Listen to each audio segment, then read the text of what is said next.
Hello everyone, welcome back to my YouTube channel study with Ishu. तो बच्चों, आज मैं आपके लिए लेकर आई हूँ आपकी हिंदी गुलमोहर क्लास 7th बुक का पार्ट 9, जो कि है अर्थ के आधार पर शब्दभेद। अर्थ होता है बच्चों हमारे जो मीनिंग होता है, types of words on the basis of their meaning, वो वर्ड्स मीनिंग के जो ऊपर बेस होते हैं।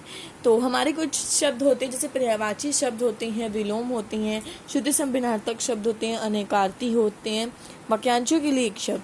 तो इन सब के बारे में हम एक एक करके पढ़ेंगे। टोटल 5 ही, इसमें ज़्यादा कुछ है नहीं और इसमें रिटर्न लिखने वाला भी ऐसा कुछ है नहीं।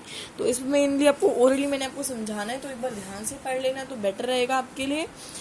पर्यायवाची शब्द क्या होते हैं बच्चों?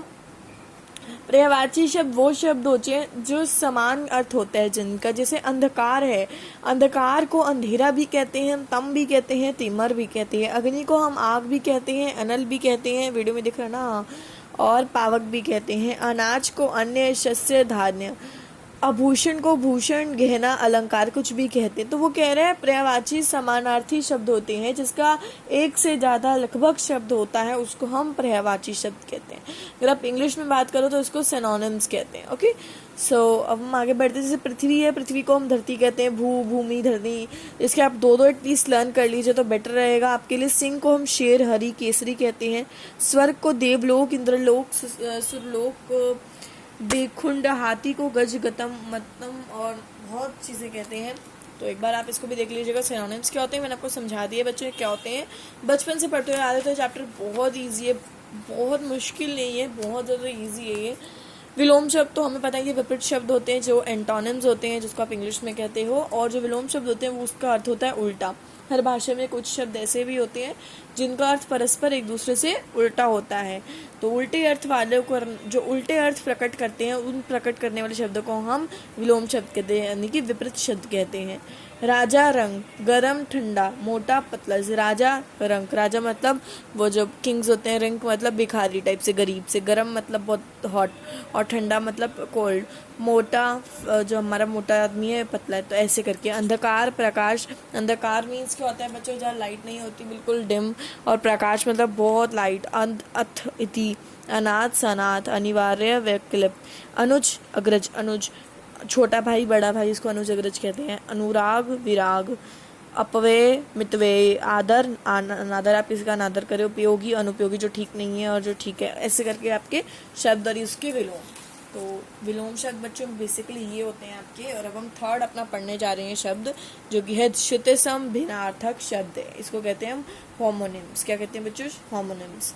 कुछ शब्द ऐसे भी होते हैं जिनका श्रुति या सुनने में लगभग समान प्रकार के होते हैं। श्रुति मीन्स होता है बच्चा सुनने, और सुनने में वो सेम प्रकार के होते हैं। जैसे मैं बोलूँ अंक, अंक, अंग, अंक, अंग, तो अंग अंग एक लग रहा है, but no, it is not same. It is अंक का मतलब गोद होता है, और अंग का मतलब शरीर का भाग, मतलब बॉडी ऑफ एनी पार्ट, मतलब part of any body of part बोल दी मैंने। परंतु उसका अर्थ भिन्न भिन्न होता है, लेकिन उसका अर्थ मैंने जैसे आपको बताया अलग अलग होता है।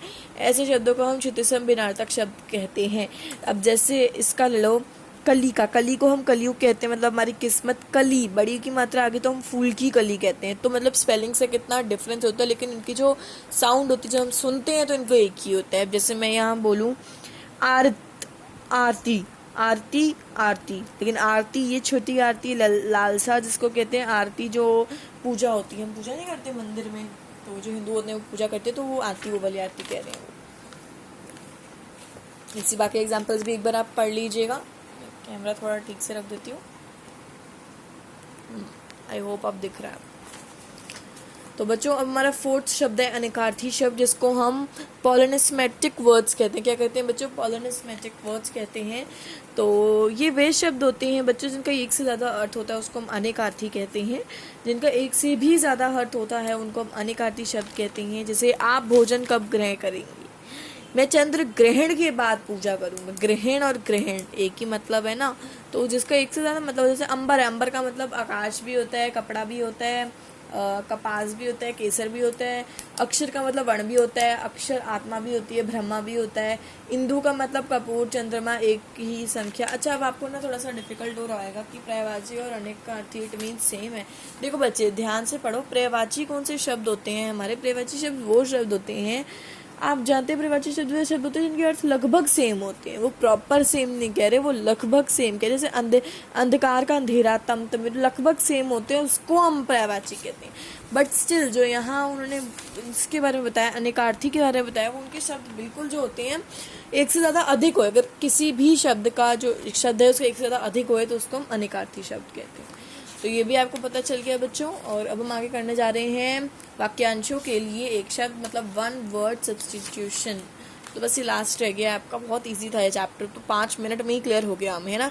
और ये नहीं कि वीडियो देखने के बाद हाँ बस चैप्टर हो गया, अभी मैं बताती हूँ आपको क्या करना है, पहले ये क्लियर कर लेते हैं। वाक्यांशों के लिए एक शब्द मतलब वन वर्ड सब्स्टिट्यूशन, किसी बड़े कथन या वाक्यांशों के संक्षेप में कहने के लिए भाषा के ऐसे शब्दों का प्रयोग किया जाता है जो उस कथन का वाक्यांशों के लिए अर्थ पूरी तरह से व्यक्त करने के सक्षम होता है, उसे हम वाक्यांशों के लिए एक शब्द कहते हैं। मतलब एक बहुत लंबा सा सेंटेंस है, उसको शॉर्ट में लिखने का जो मेथड होता है उसको हम वाक्यांशों के लिए एक शब्द कहते हैं। वाक्यांश लंबे लंबे कथन, जैसे जो करने योग्य ना हो, जो करने योग्य ना हो, इतना बड़ा सेंटेंस बोलेंगे, इससे अच्छा हम बोलें अकरणीय, एक शब्द में आ गया, इतना बड़ा कथन बोलना ही नहीं पड़ा हमें। जो सबसे आगे रहता हो आग्रणीय, जो बात पहले कहीं ना कहीं हो अनकही, तो ये चीज़ें आपको लर्न करनी पड़ेंगी। तो 53 तक है, काफ़ी लंबे लंबे है इस बार आपकी हिंदी गुलमोहर की बुक में, तो ये तो आपको लर्न ही करने पड़ेंगे, जितना हो सके इनको लर्न कर लो कि ताकि आपको प्रिपेयर रहो।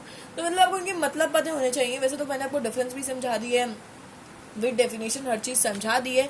तो बच्चों अगर आपको आज की वीडियो अच्छी लगे और इससे कुछ हेल्प मिली हो तो जल्दी से लाइक कर दीजिए वीडियो को, और चैनल को तो सब्सक्राइब आई होप आप सबने कर ही दिया होगा।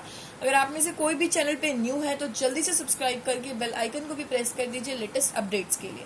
तो मैंने आपको बच्चों पहले बताया हुआ कि मेरा एक और चैनल भी है कुक विद इशू, जिसमें बहुत yummy yummy recipes post on करती हूँ और इवन कभी कभी व्लॉग्स भी पोस्ट ऑन करती हूँ, अपडेट करती रहती हूँ उस पर। तो प्लीज़ उस चैनल को भी जल्दी से जाकर सब्सक्राइब कर लो, और इस चैनल को भी सब्सक्राइब कर लो, स्टडी विद इशू को और कुक विद इशू को भी। और मैं ऐसी बढ़िया बढ़िया रेसिपीज उस चैनल पे आपके लिए लाती रहूंगी, और इस चैनल पे मैं आपके लिए आगे की स्टडीज वीडियोस, आपकी स्टडी से रिलेटेड वीडियोस लाती रहूंगी।